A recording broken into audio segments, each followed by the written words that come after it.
नमस्कार मंडळी, विषय वेगळा या यूट्यूब चॅनलमध्ये आपलं हार्दिक स्वागत आहे. नेहमीच मी काहीतरी विषय वेगळा घेऊन येत असतो. तर आजचा विषय आहे रापण.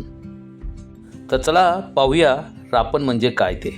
रापण म्हणजे एक पारंपरिकरित्या केलेली मच्छीमारी ज्यामध्ये निसर्गाचा समतोल राखला जातो. आजकाल आधुनिक पद्धतीने मच्छीमारी करणारे जे लोक आहेत ते मोठ्या मोठ्या ट्रॉलरने मोठमोठी जाळी टाकून समुद्राच्या तळागाळापासून मच्छी ओरबाडून घेऊन जातात.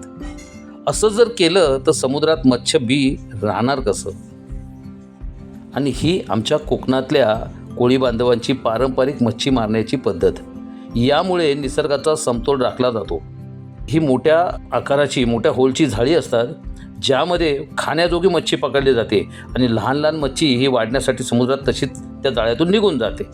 त्यामुळे जेवढी आपल्याला हवी तेवढीच इथे मच्छी पकडली जाते, जी येईल जाळ्यात ती. याच्यासाठी पद्धत कशी आहे मंडळी, एका बोटीने हे जाळं एका टोकावरनं दूरपर्यंत नेऊन असं पुन्हा दुसऱ्या टोकाला आणलं जातं आणि हे जाळं जवळजवळ सकाळी दुपारच्या दरम्यान हे पसरवलं जातं आणि त्यानंतर संध्याकाळच्या वेळेला ज्यावेळी ऊन कमी होतं त्यावेळी गावातले सर्व मंडळी, जो टोळी असते, ग्रुप असतो, ते सारे एकत्र येतात आणि हळूहळू ती रापण ओढायला सुरुवात करतात. पूर्वी गाणी म्हणायचे आणि एका तालावर ओढायचे. तर आता हे आधुनिक मंडळी आहेत, नसतील म्हणत, पण म्हणतात कुठे कुठे, मी ऐकलं आहे. आणि हे सर्व जाळं ओढायला मंडळी, हे जाळं ना जवळजवळ 100 ते 200 मीटर लांब असतं आणि हे समुद्रातून ओढायला खूप माणसांची गरज असते. आणि कशा प्रकारे हे ओढतात ते बघा. हळूहळू ओढावं लागतं, जोरदार पटापट ते येत नाहीत. तर हळूहळू ओढून ते जाळं किनाऱ्यावर आणलं जातं. किनाऱ्यावर आणल्याच्या नंतर त्यात आलेली मच्छी सगळी टोपल्यांमध्ये वेगवेगळी केली जाते. सुरमई, बांगडे, पापलेट, झिंगे, खेकडे जे काय येतात ते वेगवेगळे केले जातात आणि नंतर त्याचा लिलाव लावला जातो.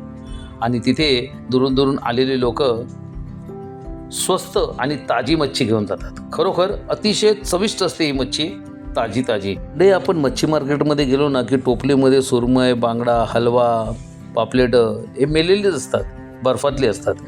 पण या रापणमध्ये इथे ताजी फडफडीत असतात मच्छी. बघा, ज्याला म्हणतो ना ताजी फडफडीत, ती ही मच्छी. बघा बांगडा कसा फडफडतोय, खेकडे बघा कसे पळत आहेत. ही मच्छी जी आहे ना, याची चव अप्रतिम असते, सुंदर. तर मंडळी, ही आमच्या कोकणातली रापण मच्छी मारायची, मच्छी पकडायची अतिशय सुंदर पद्धत, म्हणजे निसर्गाचा समतोल राखून केलेली मच्छीमारी. तर मंडळी, व्हिडिओ आवडल्यास लाईक करा, शेअर करा, कमेंट करा. थोडंसं अजून सबस्क्राईब केलं नसेल तर सबस्क्राईब करा चॅनलला मंडळी. हल्ली विसरलात तुम्ही.